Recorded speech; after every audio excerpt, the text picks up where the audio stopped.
యెషయా గ్రంథము 66వ అధ్యాయము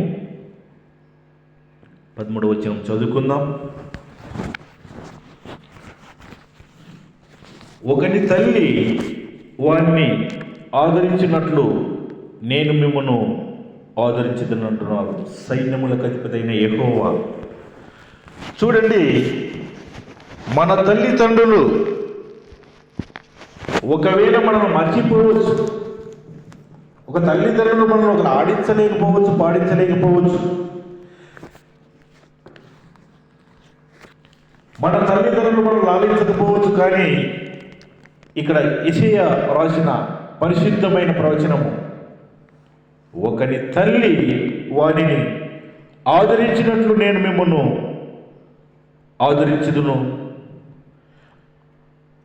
ఆడించినట్లు నేను ఆడించుదును అని అంటున్నాడు. ఆదరించడం అంటే నీకు ఏ సహాయం కావాలన్నా, నీకు సహాయం అందించేవాడు ఎవడున్నా అంటే ఒక సైన్యములకు అధిపతైన యెహోవా, రోషము గల దేవుడు, ఆయనే యేసును తెలుసుకోవాలి. దేవునికి స్తోత్రం.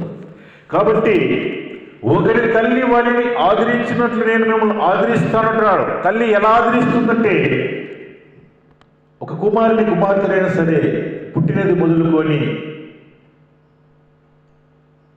తెలివి తేజలు బుద్ధి జ్ఞానములు వచ్చే వరకు ఆమె అన్ని విధాలుగా సహాయపడుతుంది. అలాగే దేవుడు కూడా మీకు సహాయపడతానని, ఆదరించడం అంటే ఆదుకునడం అని అర్థం, మేలు చేయడం అని అర్థం. ఒకరి తల్లి వారిని ఆదరించుటకు నేను మిమ్మను ఆదరించుదును అంటున్నాడు. కాబట్టి ఆయన గొప్ప జాలి, ప్రేమ, కరుణ. అందుకే నిన్న నేడు నిరంతరం మారని వాడు ఎవడంటే ఒక యెహోవా దేవుడు అంటే యేసు ప్రభువు మాత్రమే.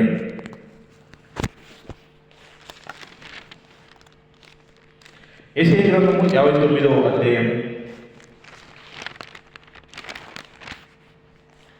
యెషయా గ్రంథము 59వ అధ్యాయము మొదటి వచనం చదువుకుందాం.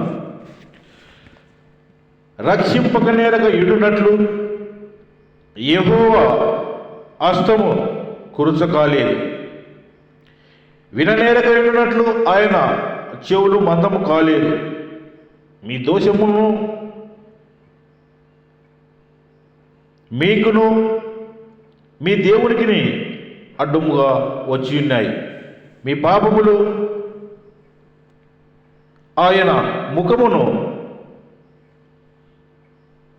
మీకు మరుగుపరచను అని అంటున్నారు.